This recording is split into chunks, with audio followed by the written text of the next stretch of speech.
es impresionante saber que hay películas que tocan temas tan actuales, pero hablando como hacia el futuro, por así decirlo. O sea, yo creo que Ex Machina es una película que, o sea, habla tanto de la actualidad, o sea, aunque la película sea como por ahí del 2014, si no estoy mal, la película realmente también toca temas muy actuales y cosas que como que predicen un poco. Es muy bacano cuando las películas que casi que predicen un poco el futuro. Es una premonición, exactamente. Es casi como una premonición, sí o qué. Es muy interesante el hecho de esto de la inteligencia artificial y que es algo que los científicos y los seres humanos hemos tenido que lidiar en los últimos años. Suena trillado, pero por la pandemia es que precisamente como que nos hemos visto más involucrados y como digámoslo así, en nuestra cotidianidad, en nuestra vida, hay mucha más inteligencia artificial cada vez, o sea, evolucionando y relacionándose con nosotros, en lo más mínimo. Y yo creo que también Ex Machina es, sí, inicialmente es una premonición, pero también es como la manera en la que, digámoslo así, los seres humanos empezamos a abordar de una manera un poco naturalista, un poco metafísica, cómo es que es el concepto de la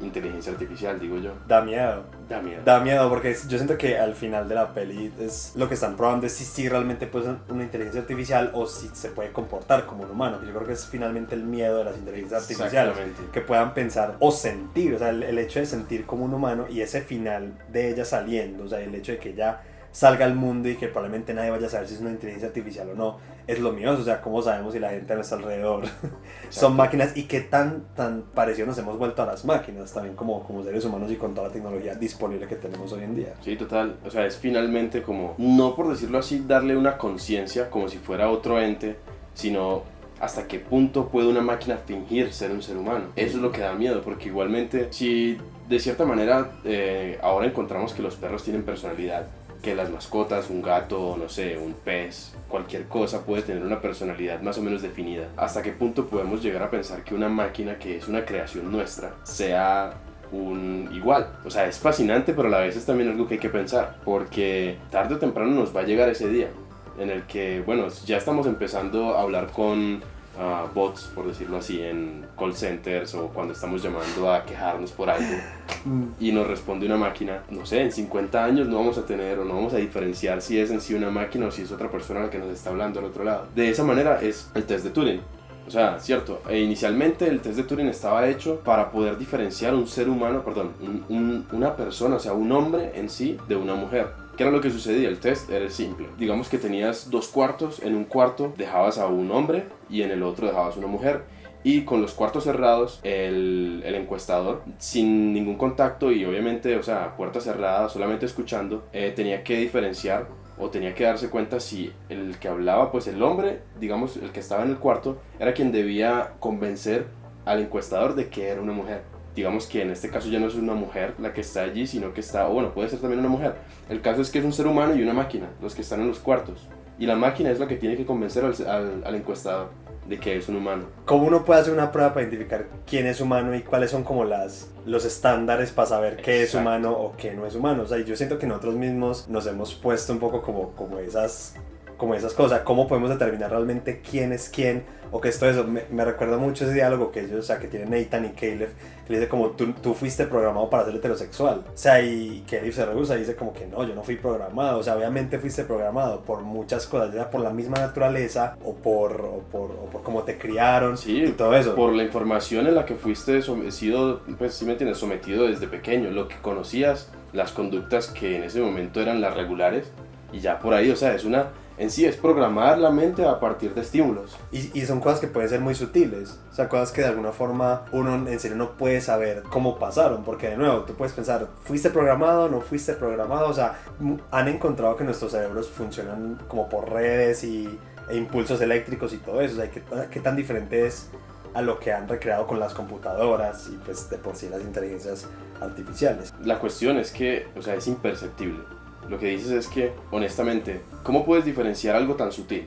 Y digamos, en el caso científico, sé que esto suena pues ya algo muy específico, pero, o sea, ¿cómo vas a medir eso? Es imposible. Entonces ahí es cuando empieza como esa pregunta, porque ya no viene siendo un estudio de algo material, sino es más que todo como algo que es subjetivo. O sea, ¿cómo vas a decir, bueno, esta persona o este es una persona o este no es una persona, o él habla como un robot o no habla como un robot. No hay manera de saberlo. Y son de ese tipo de... porque también hay varias frases estoicas que a la gente que le gusta seguir a ese tipo de frases que han dicho Sócrates o los filósofos griegos, les encantaría Ex Machina. Porque, o sea, él empieza, bueno, fuiste programado para esto. Lo siguiente es el caso en el que él habla de hackear a toda la red celular, pero quien no lo denuncian, o sea, a Nathan no lo denuncian precisamente porque los fabricantes de teléfonos ya lo habían hecho. Digámoslo así, una premonición a la vez, que eso es lo bueno que tiene Ex Machina, porque al final de cuentas todas esas, digámoslo así, fantasías o cosas que eran asuntos de plena ficción justamente están pasando en este momento. O sea, ¿sabías que, por ejemplo, tu Android, Google lo revisa o sí, pide la ubicación 100 veces al día para saber qué estás haciendo y qué productos ofrecerte? Eso es real. Sí, yo me acuerdo mucho, hay un video que es, de nuevo, es muy miedoso todo eso porque nosotros vivimos en la actualidad como con muchas cosas que ya son, por así decirlo, automatizadas. O sea, uno ya puede encontrar cosas mucho más fácil y recuerdo un video que vi que es... A mí me está mencionando mucho a la gente y es un man que tiene la pantalla del computador y dice voy a acceder a estas diferentes... O sea que es como que el man quería probar que a uno siempre lo están espiando o que uno tiene el micrófono de los computadores o los celulares siempre prendidos y las cámaras. Entonces dice que, bueno, voy a meterme a estas páginas. Entonces él se mete y hay unas publicidades específicas. Luego dice, muchachos, necesito una cama para mi perro, necesito juguetes para mi perro, necesito comida para mi perro. Vuelve y se mete a las mismas páginas, boom, publicidades de cosas para perros. Entonces, digamos que eso es casi lo que pasa al principio de la película y lo que luego Caleb menciona y es, él no fue elegido porque fuera el más apto y todo eso, sino porque el man ya había construido una red, como un AI que lograra identificar qué cosas le gustaban a él y lo eligieron precisamente para hacer la prueba de Turing con Ava, ¿sí o no? Entonces es miedosísimo porque de alguna forma nos muestran y desenmascaran, y aunque la gente lo sepa igual qué tan seguros estamos, es de que estas máquinas realmente, o sea, tienen como una especie de conciencia y pueden lograr almacenar tanta información de uno que uno ya está perfilado, o sea, ya saben cuáles son los gustos de uno, qué le gusta buscar a uno, a qué horas uno está conectado, a qué horas no, y empezar a hacer puras estadísticas con eso. Exacto, o sea, para ser más específicos, es un algoritmo que aprende a partir de, digámoslo así, predicciones, que en este caso serían matemáticas. Aprende lo que vos buscas, a lo que, no sé, te sientes atraído, lo que te gusta, y te ofrece, o sea, infinidad de información, productos, etcétera, servicios, para, ¿sí me entiendes?, suplir esas necesidades. Es así, eso sucede. No sé, en el caso de, por ejemplo, el más reciente, Lambda, que es la inteligencia artificial de Google, que supuestamente tiene conciencia. No creo que sea así. Pero de alguna forma Ex Machina nos está mostrando qué tan posible podría ser. Sí, exactamente, pero la cuestión es que, o sea, ya llegamos en el momento en el que Nathan le dice, pues se destapa y le dice a Caleb que en realidad él lo que quería era engañar, o sea, quería saber si el AI podía engañarlo a él para que, pues, literal le diera la salida de la facilidad, pues, de la casa donde estaban. No, es un centro de investigación. De investigación. Gigantesco aparte, porque es muy raro cuando al principio le dice como, ¿cuánto nos falta para llegar al terreno del man? Y dice como, llevamos volando 2 horas en él. Es como, o sea, tiene una cosa, pues como un terreno muy grande, completamente, o sea, de él. O sea, también es un man rico. Yo creo que este personaje de Nathan también representa un poco lo que tenemos hoy en día, estos filántropos y esta gente que es muy rica y tiene mucha gente como que les colabora con investigaciones y son gente que pueden comprar Twitter, o sea, obviamente estoy hablando de Elon Musk, pero o sea, son esos manes científicos que se han dedicado y se van a dedicar el resto de la vida a seguir haciendo como eso, como nuevas invenciones, nuevas cosas, y son manes muy poderosos. Sí, y hay gente muy inteligente realmente, porque entonces este man, eso, aparte que agarra a Caleb para hacer esto, pues diseñó no solo una inteligencia artificial, o sea, ya había creado, o sea, ya tenía como diferentes... O sea, hizo un motor de búsqueda supuestamente como Google a los 13 años. Entonces, eso es algo. O sea, sí, si es el caso, pues imagínate. Lo que estaba haciendo es que con todas las cámaras y todos los micrófonos de los computadores del mundo, estaba dando la información a Ava, en ese caso la inteligencia artificial, para que aprendiera tácticas, por decirlo así, para que aprendiera patrones, etcétera, para engañar a los humanos. Finalmente es lo que hace Ava con Caleb, y lo logra. Y qué tan potente es que una película también nos muestre, y ahí te voy a contar como la percepción que yo tuve con la peli, y es que de alguna forma estas pues Nathan es básicamente como un dios, y desde el mismo principio, o sea, desde el principio de la película, o sea, van 10 minutos de la película y ya, o sea, dice esta frase que él la toma no como que él la estaba diciendo realmente, pero él dice, yo soy un dios. Y es casi como que él le dijo, sí, es la historia de los dioses, o sea, eres como un dios. Y yo siento que de alguna forma Alex Garland hizo una peli que apunta a eso. O sea, es una peli que sutilmente nos está contando un poco la historia de la creación, la historia cristiana de la creación con Adán y Eva. Entonces o sea, si nos empezamos a poner como cuál es cada uno, Nathan indudablemente es Dios. O sea, creó una inteligencia artificial y es un man que puede hacer todo, lo hace todo. Él está en una especie de paraíso, porque cuando precisamente estamos llegando, cuando está llegando Kelly en el helicóptero, pues... Sí, o sea, que es nevados, praderas, bosques, y todo es como hermosísimo. O sea, es casi como que Kelly está llegando a un paraíso, es como si no fuera de este mundo. Ahora, no podría decir que Nathan lo creó, pero pues es de él, por así decirlo. Lo compró y todo eso es de él. En este terreno está construyendo a Eva, una mujer, porque él mismo también... Él, pues, con todo este cuento que ya hablamos de que él cogió la información de Caleb, es como que, bueno, la mujer que más, pues, ¿cómo sería un tipo de mujer que le gustaría a él, ¿cierto? Entonces, arma una mujer, sabemos que es una mujer, está creada de esa forma, y él está intentando como, o sea, ¿cómo la diseño de una forma para sacarla al mundo? ¿Sí o no? Para, o sea, mi creación. Pues que desde el mismo nombre, Eva, sí, o sea, exactamente. Ya es más que obvio que es, que está muy pegado de este mito de la creación. Y me parece muy interesante que la peli también llega a un punto en el que es este juego entonces de Adán y Eva, Caleb y Eva, intentando interactuar de cómo, pues, o sea, Caleb se enamora de ella y de alguna forma lo engaña para intentar salir al mundo porque está atrapada. Pero lo que me interesa es cómo la máquina al final termina matando al dios. O sea, el hombre, la figura del hombre termina rebelando contra su dios.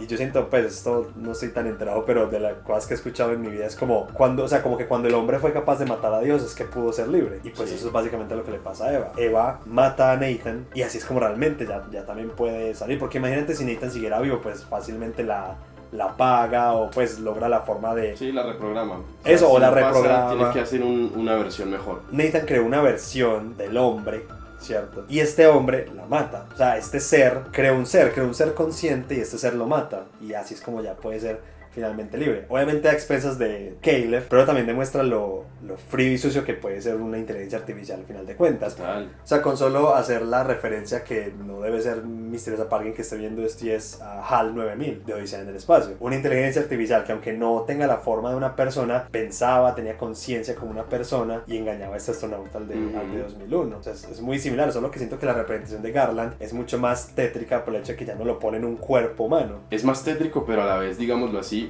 que es lo peligroso. Como es, o sea, como es un ente físico, por decirlo así, o sea, lo puedes ver, lo puedes tocar, puedes interactuar con él. Es a la vez como un objeto del que te puedes identificar un poco más. Digamos que en este caso, si un ser humano se puede identificar con un androide, en este caso, con un perro, con un gato, con lo que sea, estamos hablando pues ya en temas de transespecie, igual. Pero si vos te puedes identificar con algo, le tomas apego y de cierta manera le crees. Y entonces va a haber algún momento en el que, no sé, hay un androide que los humanos lo van a tener porque, no sé, lo que estaba haciendo este androide que va a sacar, se supone, en 2-3 años, Elon Musk. Es cuestión como de pensar en que probablemente en el futuro vamos a tener que interactuar con algo así y que lo vamos a sentir como nuestro, pero en realidad no lo es. Eso es lo complicado. Por ejemplo, sobre todo lo que vos decís, Eva, y lo más, eso inclusive como un pequeño detalle que luego lo revela Garland en un podcast, y es que dice como, bueno, al final de cuentas Eva podría decirse que sí es consciente. ¿Por qué? Porque justamente en la escena final en la que ya está saliendo, está escapando, está sola. Entonces no tiene nadie con quien interactuar, por decirlo así, es autónoma, y lo que hace es que echa un vistazo alrededor y sonríe, y él lo que dice es, bueno, este tipo de conductas son el tipo de, digámoslo así, cosas que haría un ser humano cuando en realidad se siente libre, cuando se siente liberado, etc. Entonces sí podría decirse que hay una conciencia, podría decirse. Pero sí, precisamente con todo eso de que, pues lo que dices de que en unos años nos tocará convivir con eso, y, o sea, es exacto, ¿dónde se divide? ¿Dónde está la línea de lo que finalmente es real y qué no es real? ¿Qué es artificial? ¿Qué es real? O sea, esa es la línea que probablemente en un futuro no sepamos, y eso es lo que recuerdo de una línea también que le dice Caleb, y es como, le dice Nathan a Caleb, que es como, dentro de millones de años estos androides, estas personas nos mirarán con desdén, y es como finalmente, o sea, a lo que apunta esa línea de diálogo es como que van a terminar poblando todo el mundo y los humanos van a aparecer, pero una inteligencia artificial va a terminar siendo lo que nos gobierne. Muchas películas han hablado de eso, de muchas formas, o sea, lo que significaría una invasión de androides o de robots, pues no más lejos Terminator. De alguna forma nos muestra eso que podría pasar en un futuro, de que el mundo gobernado por estos robots, solo que yo siento que Garland al final sí nos deja como un final un poco como agrio, de que es como, bueno, o sea, por todo esto que pasó y esta conciencia que ella tiene y esta forma de ella, porque ella termina pareciendo un humano, ella sale al mundo y pues a mí me gusta cuando esas películas tienen esos finales que te dejan como abierto, como qué le pasará a la humanidad, o sea, como que qué será el futuro de la humanidad, y es muy incierto por este robot y esta figura que acaba de salir al mundo y que puede ser muy dañina. Desde el 2015 supuestamente Eva está entre nosotros, no hay forma de saber si es un humano o no. Exacto, ¿cómo podemos diferenciar? Es que, o sea, lo repito, y me gusta que la peli te deja como ese sabor y esa duda, y es en serio cómo uno puede saber, cómo sabemos que, es que ni siquiera, cómo nosotros mismos no podemos, porque yo no sé si tú eres un robot, pero cómo yo voy a saber si yo no soy un robot. Y esa escena también súper tétrica, llegando al final, que Caleb precisamente ya está loco y él está pensando, o sea, yo como ni siquiera soy un robot, o sea, él se mira en el espejo, le intenta ver si tiene cables o algo y se corta. O sea, finalmente nos toca realmente como quitarnos la piel para saber si realmente, o sea, qué es lo que tenemos por dentro. Es lo que muchos científicos y muchos investigadores hicieron millones de años atrás, o sea, investigaciones de, bueno, cuáles son nuestros órganos, cómo funcionamos. Lo que me parece es que es fuerte, o sea, es una carga psicológica muy alta, muy grande, en el sentido de, ok, o sea, ¿qué es real, qué no? ¿Cómo podemos medir algo que está consciente? ¿O cómo podemos decir que, o sea, esto en realidad está hecho para engañarme o no? ¿Cuál es la línea de la conciencia al final de cuentas? Y yo creo que es como eso, como autoexaminarnos y como volvernos a mirar también como realmente el ser humano también qué podría hacer, de qué es capaz. Exacto. En el sentido de que también podríamos programar a robots para que sean iguales de crueles como nosotros. Porque entonces de alguna forma Nathan no era un santo. Cuando Caleb está mirando las cámaras y que mira que él estaba torturando, por así decirlo, a estos otros robots, a estos otros prototipos anteriores, o sea, como que notamos que él, exacto, no es necesariamente un santo, o sea, y que él también, y es muy particular que precisamente Caleb mira que él está haciendo como esta masacre, pero claro, son máquinas, pero cuando adquieren esta imagen de humana es cuando se vuelve mucho más fuerte la situación. Bueno, en ese caso, ya que hablamos de torturar, es cuando de cierta manera empezamos a ver entonces que Nathan ya deja de ser un dios y se convierte de manera figurativa en un Frankenstein, porque sería un antagonista. Como nos identificamos, como tenemos empatía con lo que es Eva o los modelos anteriores de Eva, ya decimos como, ok, pues este man está torturando a ese androide. Es inclusive también, bueno, ya desde la narrativa, es muy interesante porque es como un Nathan que se vuelve en una paradoja. O sea, sabemos que es muy inteligente, sabemos que es alguien que de cierta manera está por encima de nosotros en intelecto, en éxito. Es el geek perfecto, solo que no tiene Funkos. La cuestión es que, o sea, él puede convertirse en alguien que es sabio. O sea, él sabe, de cierta manera, sabe todo lo que le gusta a Caleb. Yo siento que con esa misma cosa que te dije, que es como un dios, claro, o sea, cuando mencionaste a Frankenstein es interesante porque son estas otras historias en las que se ha visto que el mismo ser humano ha querido volverse un dios. O sea, cuando adoptamos la figura de Dios o cuando aceptamos la figura de Dios, ¿sí? Que hay un ser o hay algo más allá que nos creó, de alguna forma es como que el humano ha querido hacer eso, o sea, como tener el control sobre sí mismo y poder crear vida. Sí, o sea, pero crear vida a su gusto, porque no es lo mismo, pues bueno, o sea, nosotros somos producto de dos personas, ¿cierto? Pero no es lo mismo a yo coger y precisamente hacerlo a mi propia... moldearlo. Exacto, moldearlo a como yo quiera y hacerlo como yo quiera que realmente sea, con las actitudes, con las facciones y todo eso. Casi que Ex Machina termina siendo un Frankenstein como más moderno. Me gusta también cuando las películas son capaces de mostrarnos que los monstruos también no tienen que verse como los monstruos. O sea, ya se ha desdibujado mucho la figura del monstruo que tiene que ser horrorizante, sino que es más el monstruo que llevamos adentro o que de por sí el ser humano es un monstruo. La creación que, no sé, que dejamos puede ser en este caso subjetivo, en este caso es un androide, pero por ejemplo, no sé, lo que hacemos con el medio ambiente, nuestras actitudes, pues nuestras posiciones a ciertas cosas, es como terminan moldeando algo, y en este caso es producto de esas actitudes. En el caso de Caleb es, si creas algo que en sí te va a odiar, o sea, le estás programando, estás haciendo todo lo posible para que te odie, pues no va a resultar algo bueno o algún ser benevolente, sino que va a terminar siendo igual o peor. Para ti que me propusiste esta película para que la habláramos y que la volvimos a ver, ¿qué te dejó la película? David, here it is. My philosophy is basically this. For any reason, don't. Alguien estuvo detrás de esto, ¿cierto? Alguien estuvo detrás de esto que acaba de pasar. ¿Qué nos deja Ex Machina? Nos deja una serie de preguntas, pero, o sea, ya es subjetivo. Más allá de si Eva está con nosotros o no. ¿En qué momento va a llegar ese, o sea, el acontecimiento, el breakthrough, en el que el ser humano pueda crear una máquina que es o consciente o que por lo menos pase el test de Turing y nos engañe? O sea, en este momento ya hay tecnologías que son predictivas y que, o sea, si quieres hacer un ensayo o quieres hacer una novela del estilo de Dostoyevsky, lo puedes lograr. Y te lo hace la máquina sin problema, prediciendo, o sea, con algoritmos. Exactamente, un modelo de predicción de qué palabras utilizaría, cómo lo hacía y ya, lo saca completo. Revisar entonces, o en el momento en el que sepamos qué es la conciencia y cómo podríamos medir la conciencia en el ser humano o en los animales y en este caso en las máquinas, creo que ahí se acaba todo. O sea, Terminator. Por mi lado, y de lo que dices de, pues, yo siento, y como hablé un poquito de Elon Musk y estas personas que tienen como tanto poder y que podrían hacer esta inteligencia artificial al día de mañana, o sea, ya están empezando. Exacto, lo que dices, en qué momento va a pasar ese acontecimiento grande que, o sea, ya no podemos diferenciar de que nos engañen completamente.